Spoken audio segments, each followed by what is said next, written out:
What is up, friends? I just grabbed my phone. I was doing my foot exercises to some music, but I wanted to show you this specific moment because of the distinct color pattern in my foot right now. And the reason I'm showing you this is because I always say things like, I'm just pointing my foot and you can't really tell what and where I'm activating.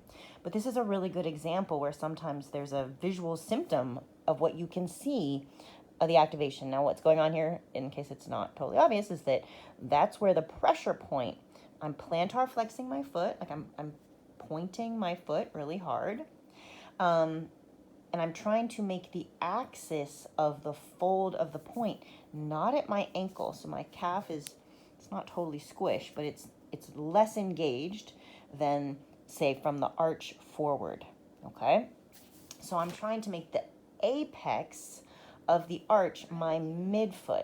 Sorry if you hear noise in the background. That's my speaker looking to connect with my phone because I do this to music, right? To stay in the game, to sit here for 20 minutes, right? You got to stay entertained. You have to really stay focused. So it takes a minute. You don't, like, my foot was not doing this at the very beginning of my set, and I'm just holding this activation, and it's extra hard for me while I'm also talking on the phone because now I'm going to relax it, right? I'm feeling the dissipation of the activation.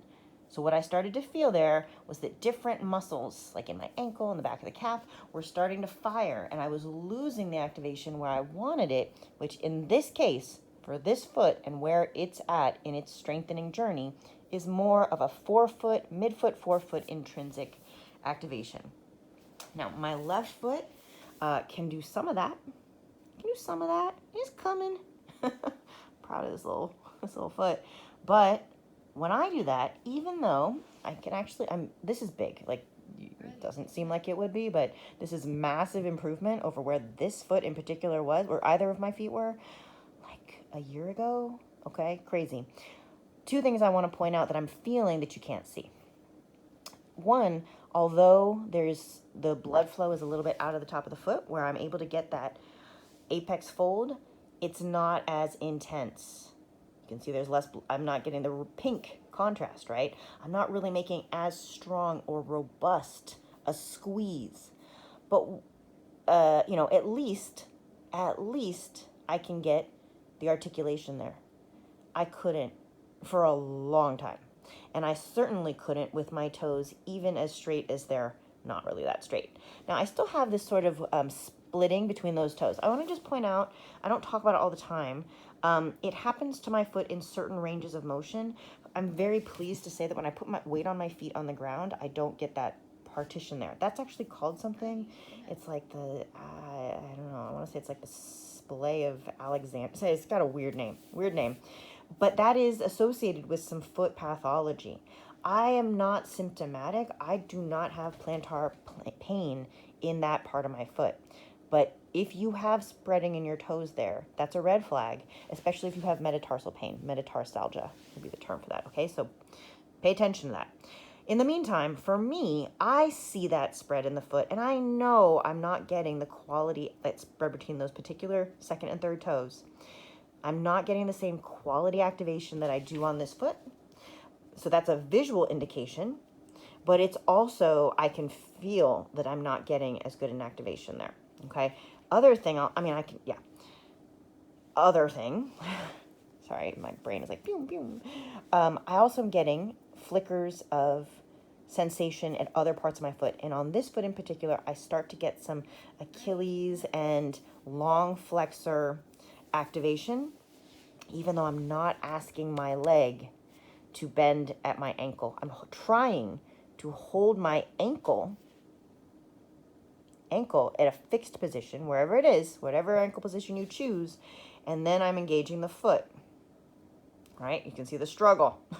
So you'll have more struggle or more favorable ability to engage your intrinsic muscles, holding this constant, trying to relax the calf as much as you can at different ranges of motion in the foot.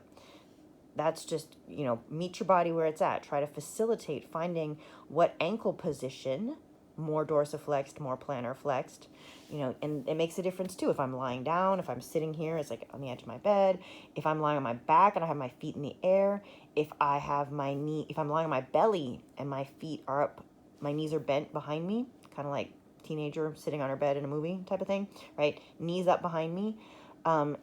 Feet flexing there also makes a difference. I'll explain why in videos showing those positions. But the point is, different arrangements of tensioning of muscles to the foot, from the hip and the core and the knee and the ankle, will favor or make more challenging for you to activate your foot. So number one, experiment, because you might find that there's a position that helps you get a better activation of the muscles. And so for me in this case, this is a fairly challenging position for me to do this.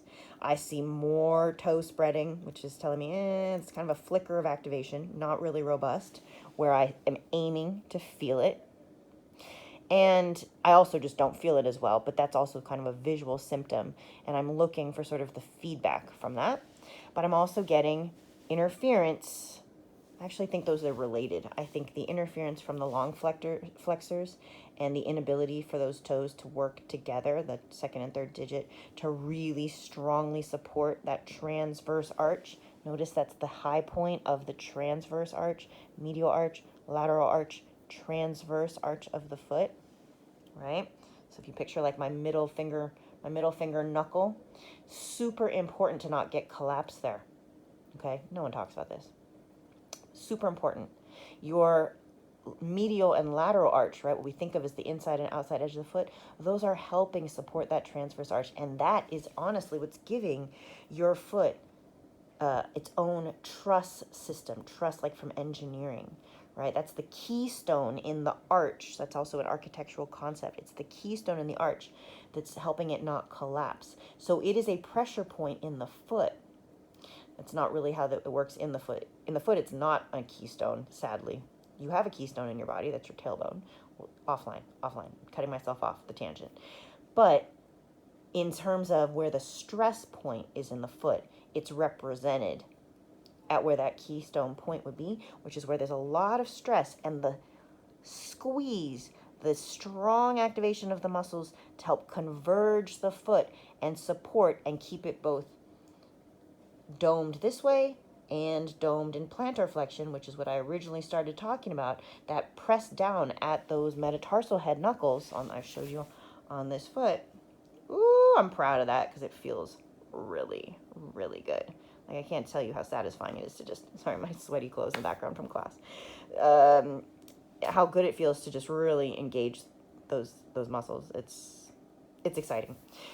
Anyway, sorry guys, I'm off the rails now, but what I think I was trying to say is that this position is challenging for me. Therefore, I'm feeling interference from the long flexors. Pew, pew. I'm getting little sparks. I'm getting a little activation back here where I don't want it. So I have to keep playing sort of a tug-of-war coaxing in my brain. Like, make the movement smaller. Make an adjustment to the ankle angle. Shake it off. Try again. Reset, right? Just or change positions, right? But find ways to meet your body where you can create the activation and then build from there. First, build in intensity, right? So on this foot, I'm going to squeeze and really max out the quality of that sensation. Then I might make it dynamic, and I'm going to move in and out of the position so that I'm recalling it, recall the position, looking to get the intensity I want, nailing it each time.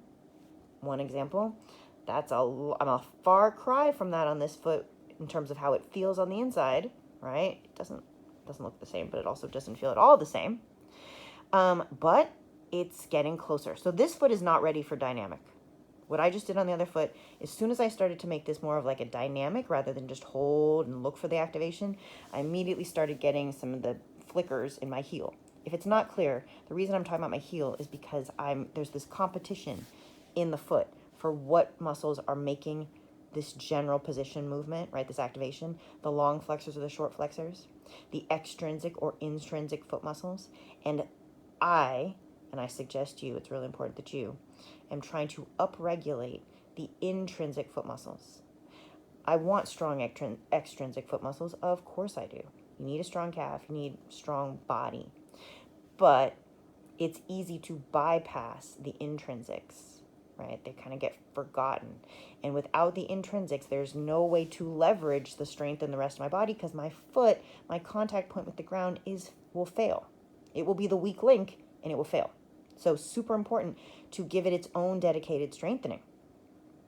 So when I feel flicker in my heel, it's telling me, nope, nope, nope, nope, nope. I'm recruiting by default, by neuromuscular default, I'm recruiting muscles that my body is accustomed to using to make an imperfect solution, right? A substandard, less than ideal variation of this activation without the intrinsic foot strength. And that's not a good compromise. I don't have major symptoms of pain in this foot, but I am training it to be even stronger, right? Raise the tide for everybody in the body, for all the muscles in the body, but also just be for the experimentation. And because some of you might have symptoms, right? Very likely have painful feet. And that's a sign that there's a compensation in your body that's trying to overcome probably a foot weakness of some kind. And it's not doing a sufficiently good job, and you are getting injury. You do have like a plantar plate tear at the split in those toes, where I'm starting to get like, that could be a vulnerability for me. Okay, I'm not symptomatic right now. I want to prevent it. Maybe you're at a point where my toes are spreading there, and I do have pain, maybe nerve pain, or I just can't squeeze my foot, whatever. So my point is, it's not enough to just make the shape with the foot. It's where you feel it, okay? So, and it's painstaking to try to get your body, or at least for me, and it might be for you, so represent. If it's easy for you, I'm proud, I'm happy for you. But if it's not, then you really have to be stubborn and deliberate and persistent. And throw in the towel if you're having a bad session. Foot's just not working right, something's starting to bother you, something's becoming inflamed. Don't push through pain. Nerve pain in the feet, if you're starting to get radiating plantar fascia irritation, heels, fascial attachment, sensitivity there, or arthritis in the feet is something I commonly hear about, right? Because those bones and joints in the arch of the foot, they can have arthritis. And so now you're getting blood flow to them, you're getting movement to them, but they're inflamed joints. So they might not respond that well to too much at first, right? Your foot will still be supported. This is still good for your foot. Just dose accordingly, dose appropriately, listen to your body, right? And don't be frustrated that, like, it has taken me a long time. Like, trust me, I don't make one of these videos for you every day, but I do this every day. And it has been months in the making to get my toes to be even that straight. And they're not that straight. And they're crazy. They're still like deformed. They're not straight out of the foot. There's all kinds of stuff going on there, right? Without boring you with it. So, but it's massive progress. Like, I could cry. It's massive progress. And I am little by little feeling the activation where I need it. So I know there's light at the end of this tunnel if I'm just persistent and I don't settle for the compensation. You know what I'm saying? Don't do this and be like, I feel my ankle, but at least I can squeeze the foot. No. Be really patient, and you have to Jedi mind trick it. Like, literally, you have to stare at it, do what you need to really focus. So for example, here, making this video for you, I am not getting my best activation in the foot because my neurological bandwidth is split between forming thoughts and focusing on the foot. It takes that much concentration. It may at first. It doesn't for me on this foot anymore, but it probably did when I first started. So just throwing a bunch of stuff at you. I hope this is useful. I send you so much support in your foot strengthening journey. You have no idea. I'm honestly in these trenches with you. And you see my equipment in the background. My DeBozo is popping out of my zeros, right? I only preach about what I practice. I have no expertise outside my nerdiness that has led me to self-teach in a lot of these things and take a bunch of courses, right? But mostly it's just exploring in my own body, and I am sharing with you what I experienced. So I hope it's useful. Take it with a grain of salt. Personalize it for your own body. Always, your body comes first. Listen to your body. But I hope this is inspiring for you to challenge it, right? Don't settle, challenge it. Don't be frustrated.